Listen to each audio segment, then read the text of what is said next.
ของการฝึกตนนะฝึกตนมีพระบาลีรับรองไว้ว่าอัตตานังทะมะยันติบัณฑิตาว่าบัณฑิตย่อมฝึกตนดังนี้เพื่อเกื้อเพื่อเข้ากับบรรยากาศแห่งการเข้าสู่ช่วงแห่งการอดทนอดกั้นอดเปรี้ยวไว้กินหวานอดสารไดซะมีตบะมีพลังแห่งการขับเคลื่อนตลอดจนการมีการอดทนในการที่จะอยู่บ้านบางท่านก็ถูกกักบริเวณเนาะกักบริเวณที่เฮาท่านทั้งหลายถูกจำกัดบริเวณเกี่ยวกับโรคโควิดพ่องอะไรอย่างพ่องเนาะทั้งนี้ทั้งนั้นก็ถือว่าคนบอกว่าบัณฑิตย่อมฝึกตนเฮาก็คือเป็นบัณฑิตเป็นผู้รู้เป็นผู้ตื่นเป็นผู้เบิกบานดำเนินชีวิตโดยปัญญาคติคือผู้เป็นนักปราชญ์ผู้รู้ผู้ฉลาดอันบุคคลผู้เป็นนักปราชญ์มีความรู้มีความฉลาดเป็นบัณฑิตชนคือบุคคลผู้มีความรู้ธรรมดาวิชาความรู้ย่อมเชิดชูและยกฐานะบุคคลคือสูงขึ้นจากพื้นเพเดิมเริ่มต้นจากคนบ่มีคนบ่มีเกียรติเป็นคนมีเกียรติจากคนบ่มียศคือเป็นคนมียศจากคนบ่เด่นบ่ดังเป็นคนเด่นคนดังในสังคมจึงมีคำนิยมยกย่องว่ารู้อะไรไม่สู้รู้วิชาอันบุคคลผู้มีวิชาความรู้อย่างเดียวก็จะได้เพียงความฉลาดบ่มีความเฉลียวได้แก่มีปัญญาอย่างเดียวไม่มีสติจึงเป็นคุณธรรมที่คอยกำกับสนับสนุนปัญญาดังที่กล่าวว่าสติปัญญาสติมาปัญญามีสติหนีปัญญามืดบุคคลผู้มีเพียงวิชาความรู้บ่มีสติควบคู่กำกับสนับสนุนย่อมขาดทุนบ่มีกำไรคือบ่มีความระลึกสำนึกผิดชอบชั่วดีนำความรู้ไปใจบ่ถูกวิธีหรือถูกทางคือฉลาดผิดทางฉลาดแกมโกงฉลาดแกมยิงฉลาดแต่ไม่เฉลียวหรือความรู้ท่วมหัวเอาตัวไม่รอดเมื่อมีวิชาหรือมีปัญญาความรู้ควบคู่กับจรณะการประพฤติดีปฏิบัติชอบคือความรู้ก็มีความดีก็มากหากเป็นอย่างนี้ถ้าก็ดีทีก็ไม่เหลวเป็นไปตามหลักที่ว่ารู้รักษาตัวรอดเป็นยอดดีรอดจากภัยจากพิบัติอุปัตถวะกังวลโรคโควิดมันจะมาก็ปล่อยมันมาเฮาก็หลีกก็เลี่ยงเหียเฮาก็กันเหียกาดบ่ตกแมดบ่ตกล้างมือช้อนกลางล้างมือแกงร้อนช้อนกลางล้างมือใส่เยลไปไหนมาก็ฟังอาบน้ำบ่คุกคีกับคนแปลกหน้าเนี่ยแม่จะคุกคีแม่จำเป็นก็จะต้องประชบก็ต้องเจออยู่ห่างๆบ่ถึงกันก็เอาไม้แซวแม่นคือกันยื่นคือกันเนาะบุคคลผู้มีความรู้จะนำความรู้มาฝึกฝนอบรมตนก่อนแล้วก็ฝึกสอนคนอื่นในภายหลังเมื่อตนบ่ฝึกตนจะฝึกคนอื่นได้อย่างใดตนจึงต้องฝึกตนจนอ่านตนออกบอกตนได้ใจตนเป็นขั้นเข็นตนรอดการฝึกคือการแนะพร่ำสอนและคือการบอกแนะคือการบอกคือทำนำคือการทำคือดูสอนคือการอยู่คือหันทำคือเป็นแบบอย่างที่ดีบ่แอวเมื่อคืนบ่แอวพับแอวบาแอวเทวเร้าอย่างที่เพิ่นไปกันไปจุ่มนมกันที่หันที่นี่เนาะ40-50 คน100 คน200 คนคืออยู่ให้อยู่ฮือห่างอยู่ฮือคือผู้ให้อย่างคนสอนขึ้นสอนคนอื่นอย่างใดก็ควรทำอย่างนั้นคือผู้เอาอย่างก็คือถือเป็นทิฏฐานุคติคือมีคติตามมาที่หันคติตามที่ได้หันมาการฝึกจึงนับว่ามีความสำคัญในขั้นต้นเพราะการฝึกคือการหัดทำสิ่งที่บ่เคยทำมาก่อนดังเช่นฝึกกราบฝึกไหว้ฝึกกราบฝึกไหว้ฝึกเดินจงกรมฝึกทำสมาธิฝึกอยู่ในบริเวณที่เพิ่นจำกัด7 วัน14 วันฝึกสวดมนต์ฝึกหัดฝึกเป็นทหารตำรวจเป็นต้นเมื่อบุคคลผ่านการฝึกมาแล้วการหัดมาแล้วความชำนิชำนาญคล่องแคล่วช่ำชอง ว่องไวความแม่นยำก็จะเกิดขึ้นมีขึ้นมาพ่อข้าที่ได้ฝึกหัดดัดกายวาจาใจย่อมจะเป็นเหตุให้ทำบ่พลาดการบ่พิษการคิดบ่เคลื่อนเลื่อนลอยไปได้รับความสำเร็จเป็นผลิตผลบุคคลจึงนิยมฝึกฝนอบรมตนเพื่อเตรียมจะฝึกคนฝึกงานต่อไปจึงหันสมควรนัยยะที่ผู้รู้กล่าวเอาไว้ว่าก่อนจะลุกต้องผ่านการล้มก่อนจะคมต้องผ่านการฝน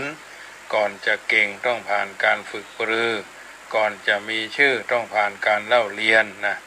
ก่อนจะลุกต้องผ่านการล้มก่อนจะคมต้องผ่านการฝนก่อนจะเก่งต้องผ่านฝึกปรือก่อนจะมีชื่อต้องผ่านการเล่าเรียนส่วนคำว่าตนในที่นี้ตามนัยยะแห่งหนังสือมังคลัตถีปณีหมายถึงจิตหรือใจฝึกฝนจึงหมายถึงการระวังรักษาควบคุมจิตใจให้ดำเนินไปสู่ทางและถูกวิธีทางนี้ทางในที่นี้หมายถึงทางแห่งชีวิตทางแห่งชีวิตนั้นกล่าวสั้นๆก็มีสองทางทางถูกและทางผิดเมื่อทางทั้งสองเมื่อมีสองทางบุคคลผู้เดินทางจึงจำต้องเลือกในการเลือกนั้นพระพุทธองค์ทรงแนะนำคือเลือกทางถูกว่าควรเลือกทางผิดถูกกับผิดเนี่ยจะเอาอย่างเป็นเครื่องชี้ชัดตัดสินเพราะทางบางสายจะถูกสำหรับคนหนึ่งแต่ผิดสำหรับแห่งคนหนึ่งดังที่คนดื่มเหล้าเข้ากับคนได้ดีสังคมยอมรับนับถือก็ชี้ว่าเป็นทางถูกส่วนแห่งคนหนึ่งหันว่าการดื่มเหล้าเป็นอบายมุขเพราะเป็น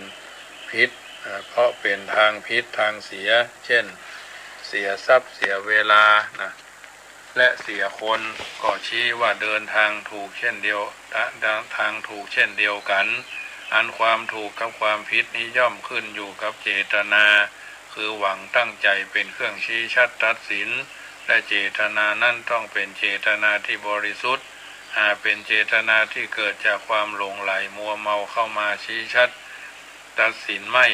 ในการเดินทางชีวิตบุคคลทุกคนที่มีความหวัง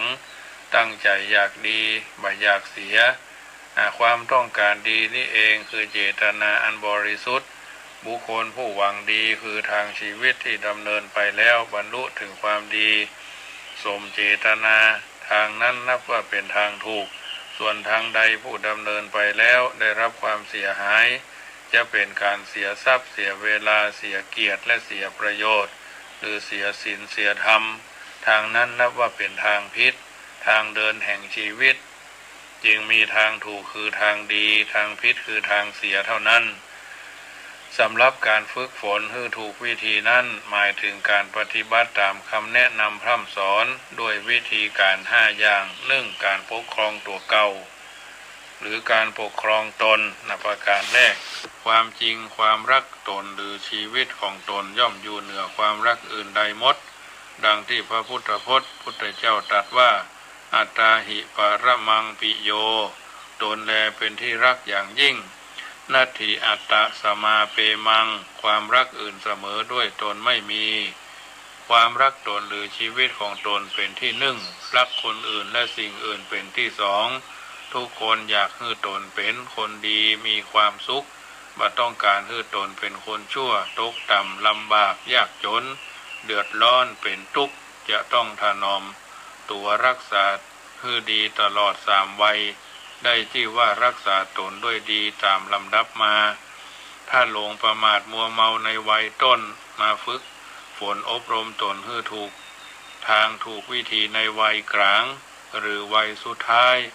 ดังเช่นในปฐมวัยยังเป็นทารกตกอยู่ในเวลาขนองจะต้องประคับประคองตนในวัยอื่นต่อไปถ้าทำได้แม้ในวัยใดวัยหนึ่งย่อมเป็นการดีชื่อว่ามีความรักตนบุคคลผู้เดินทางผิดมาก่อนย่อมมากับตัวได้กับใจถูกในภายหลังดังที่กล่าวว่าตนต้นคดปลายตรงยังคงพอใจได้แต่ถ้าต้นตรงปลายคดใช้ได้ยากหากคดทั้งต้นคดทั้งปลายใช้ไม่ได้เลยนับว่าเป็นคนตายทั้งเป็นเน่าทั้งดิบ ตายก่อนตายหรือเป็นตายเท่านั้นเป็นตายเท่ากันมีชีวิตอยู่อาภัพตกอับล้มเหลวประการที่สองฝึกการเพิ่งตัวเก่าหรือพึ่งตนเองนะความจริงบุคคลผู้มีตนอันฝึกดีแล้วย่อมได้ที่เพิ่งอันหาได้โดยยากที่เพิ่งในที่นี้ก็คือทรัพย์สมบัติ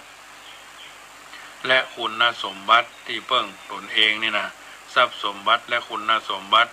ในฐานะที่เป็นคฤหัสถ์ชาวบ้านจะต้องเพิ่งอาศัยทรัพย์สมบัติมาบริหารจัดการชีวิตบุคคลต้องประกอบกรณียกิจน้อยใหญ่ด้วยความขยันหมั่นเพียรแสวงหาทรัพย์สินสมบัติแสวงหามาได้แล้วต้องรู้จักรักษาแบ่งปันจัดสรรให้เป็นส่วนๆเพื่อดำเนินเพื่อคำนวณรายรับรายจ่ายให้เหมาะสมการคบค้าสมาคมต้องนิยมคบค้าสมาคมกับคนดีที่เป็นกัลยาณมิตรเพื่อนดีเพื่อนงามบ่ควรพบเพื่อนที่เกาะที่ตามเกาะตามกิจสิ้นทรัพย์แล้วหนีก่อนายหนีสิ้นทรัพย์แล้วก่อนายหนีที่กล่าวกันว่าเพื่อนกินหาง่ายเพื่อนตายหายากยามมั่งมีเพื่อนมากยามตกยากเพื่อนหายนะเนี่ยเพื่อนกินหาง่ายเพื่อนตายหายากยามมั่งมีเพื่อนมากยามตกยากเพื่อนหาย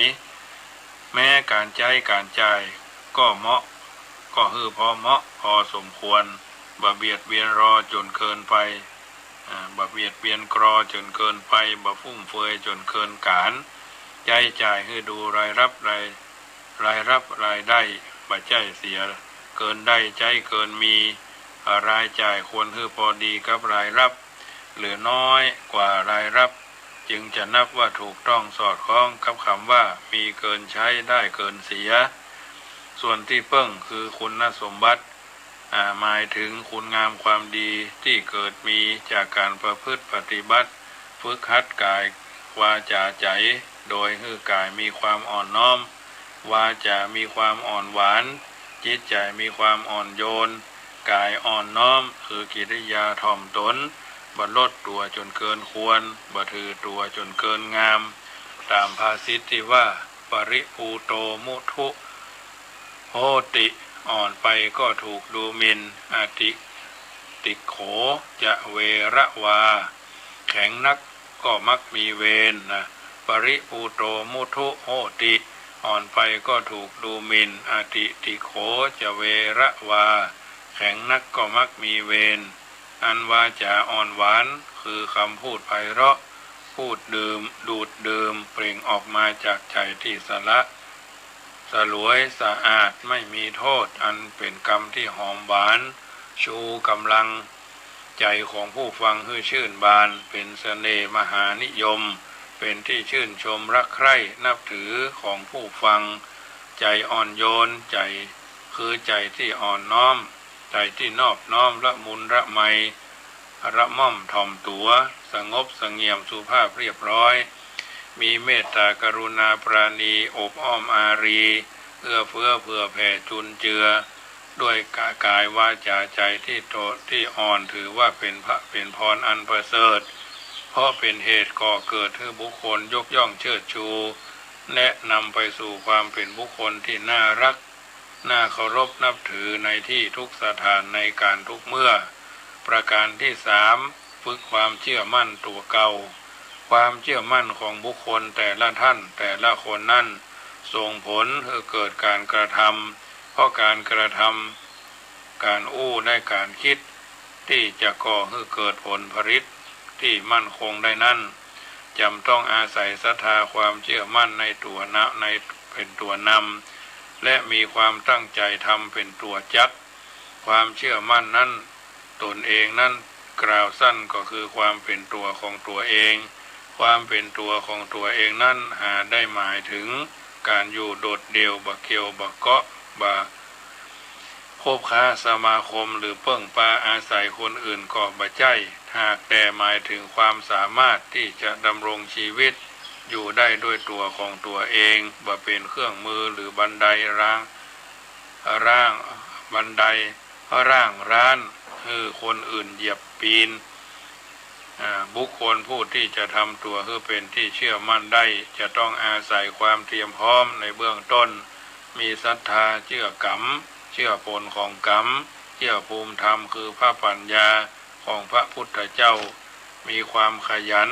หมั่นเพียรมีความเห็นชอบเป็นสัมมาทิฏฐิ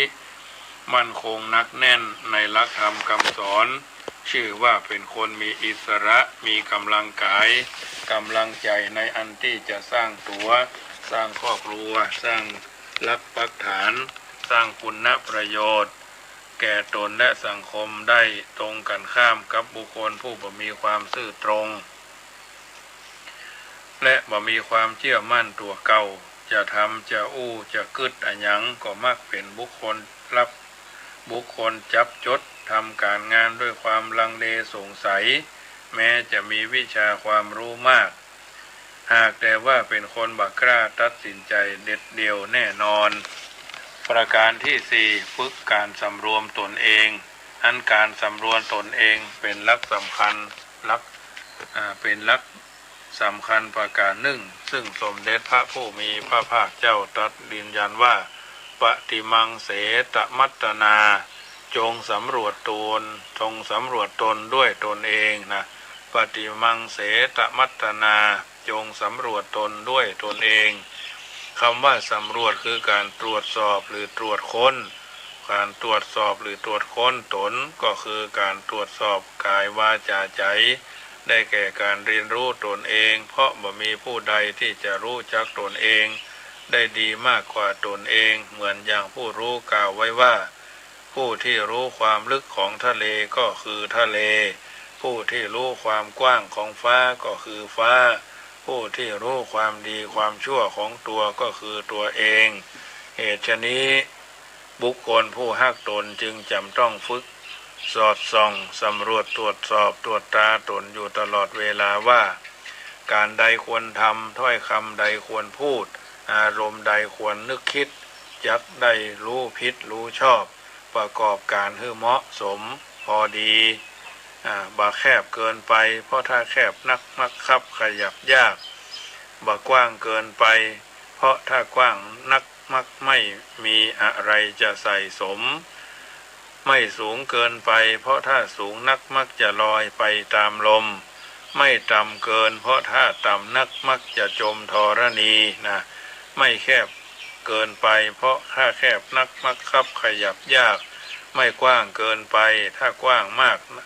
นักมักไม่มีอะไรจะใส่สมไม่สูงเกินไปเพราะถ้าสูงนักมักจะลอยไปตามลม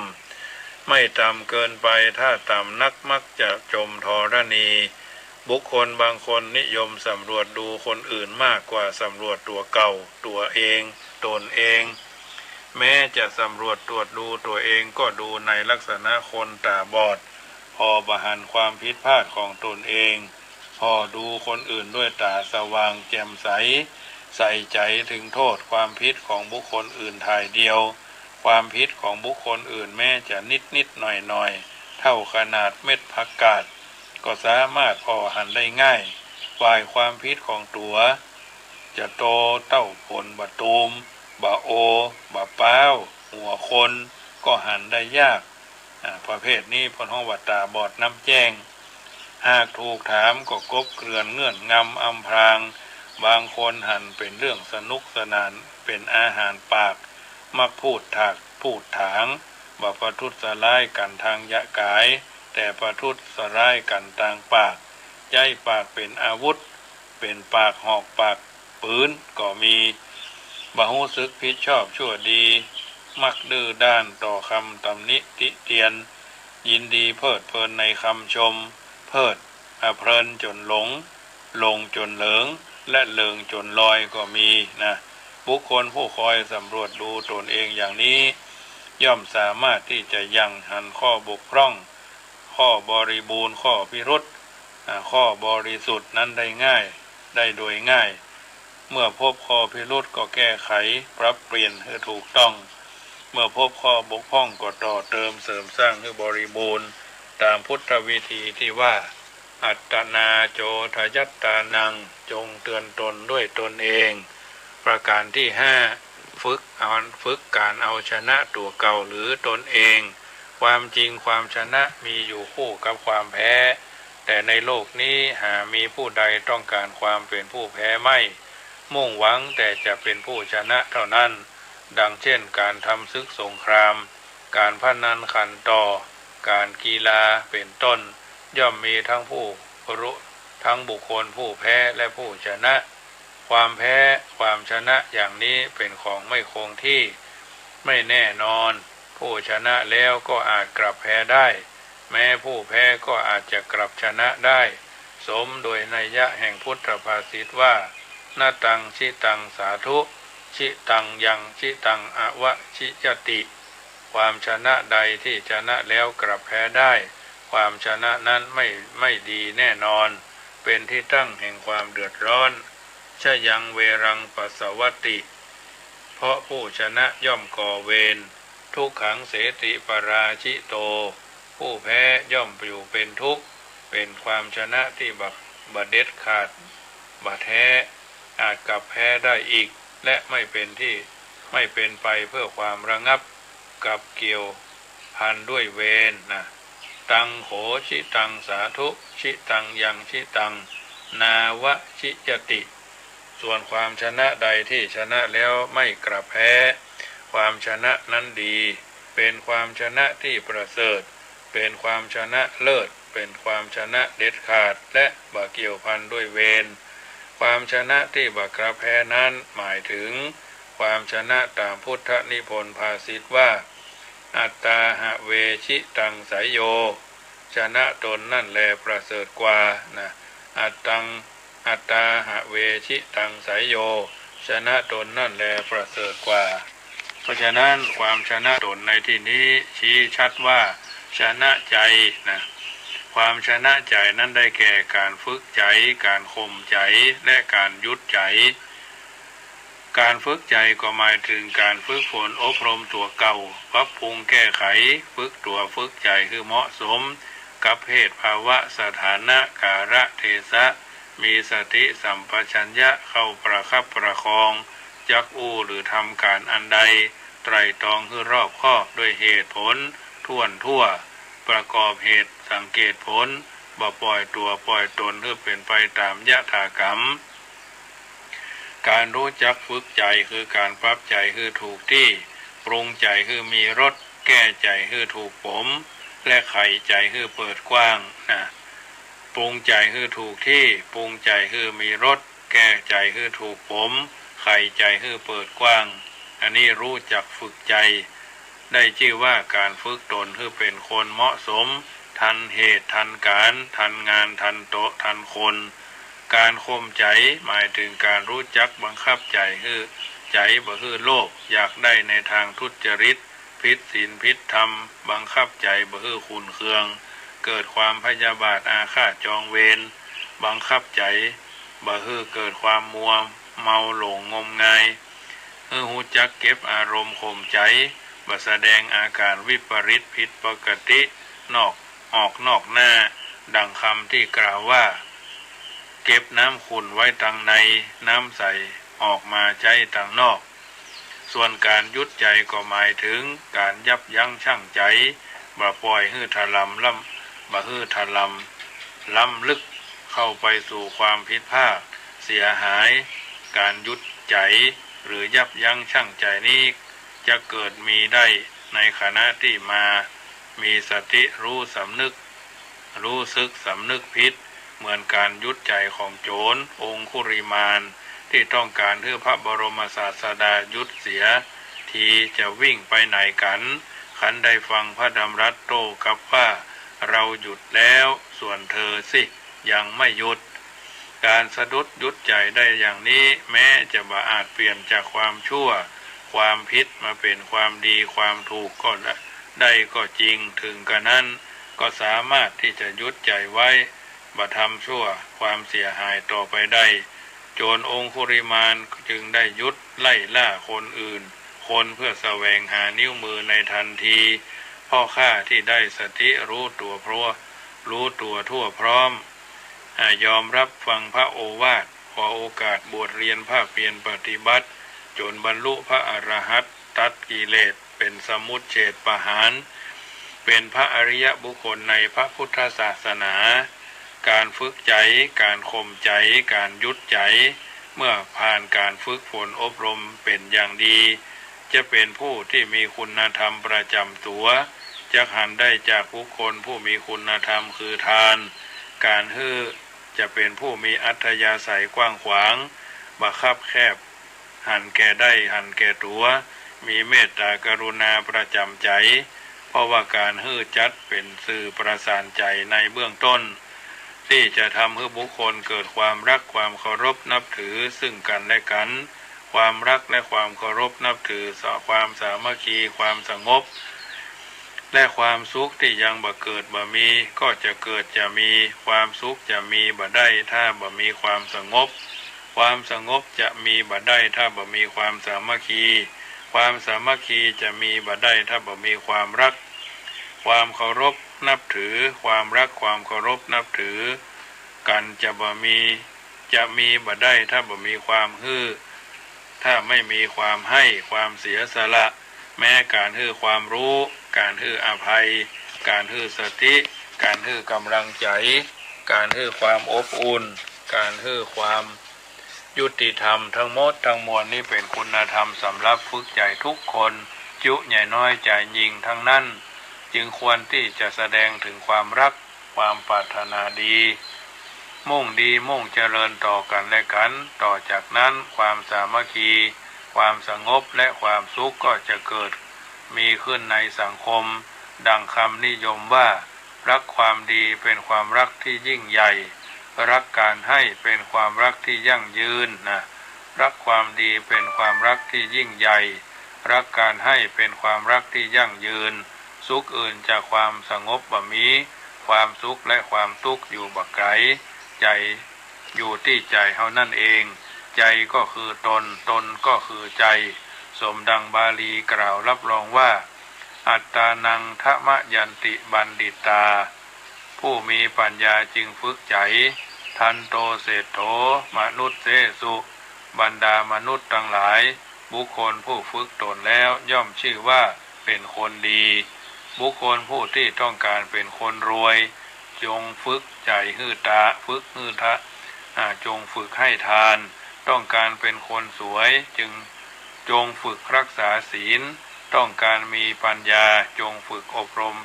สมาธิภาวนามีนัยยะใดกล่าวมาแล้วญาติโยมสาธุชนท่านผู้ฟังทั้งหลายรายการธรรมบรรยายประจำวันนี้ก็คิดว่าพอสมควรแก่เวลากุศลบุญญาราศีเกิดจากการฟังน้ำธรรมคำสอนจากรายการธรรมะบอกว่าจะเป็นตอนเช้าตอนบ่ายตอนแรงตอนค่ำตอนคืนก็เป็นธรรมะปฏิพรย้อนให้ญาติโยมสาธุชนนำไปคิดพิจารณาเป็นการสั่งสมบุญบุญคือความสุขดังบาลีรับรองว่าสุโขปุญญัสสะอุจจโยการสั่งสมบุญนำความสุขมาสุขเพราะสุขเพราะบัดติดสุขเพราะบัดยึดเป็นสุขที่เฮาท่านทั้งหลายจำเป็นจะนำไปเป็นข้อพินิจพิจารณาเกิดมาเป็นชาวพุทธมาพบพระพุทธศาสนากระทำบำเพ็ญตนตัวคือมีศีลมีสัตย์มีความจริงใจจริงจังและก็จริงแท้ในการที่ดำเนินชีวิตถูกต้องท่องแท้เพราะฉะนั้นบางทีบางประการเราต้องเข้าใจในวิถีชีวิตคุณธรรมประจำชีวิตฝากเป็นข้อคิดสะกิดหัวใจความสุภาพนี้แม้นมีกับไผผู้คนทั่วไปจักฮักชอบสู้ทั้งกิริยาวาจากรรมอู้น่าฟังน่าดูยิ่งนักอ่อนน้อมถ่อมตนเป็นคนน่าฮักอู้จักอบอ้อมอารีใบหน้ายิ้มย้อยแต่งแต้มราศีมองโลกแง่ดีบ่มีบูดบึ้งอู้ม่วนจาหวานไข่ขานอวดอึ้งบ่มีกูมึงอยากจ้าบ่อู้เสียงดังตึงตังต่อตายกมือจี้หน้าคนใดปะพี่ปะน้องตอบท่องปาใสหูจักขออภัยแม้นพิษนิดหน่อยแม้นพิษนิดหน่อยเพราะฉะนั้นเมื่อค่ำยามแรงของวันนี้เมื่อค่ำยามคืนของวันนี้ เมื่อค่ำยามบ่ายของวันนี้รายการธรรมะในชีวิตประจำวันเสียงธรรมก่อนรับตาและเสียงธรรมนำสุขจะขอนำรายการจากท่านไปก่อนรัตนัตตยานุภาเวนะรัตนัตตยเตจสาพุทโธโยแค้วคลาดพระพุทธเจ้าย้ายบาทอิติปิโสภควาธัมโมโยแค้วคลาดพระพุทธเจ้าย้ายบาทอิติปิโสภควาสังโฆโยแค้วคลาดพระพุทธเจ้าย้ายบาทอิติปิโสภควาสัทธาโสถีพระวันตุโวอายุวันโนสุขังพระลังขอเจริญพร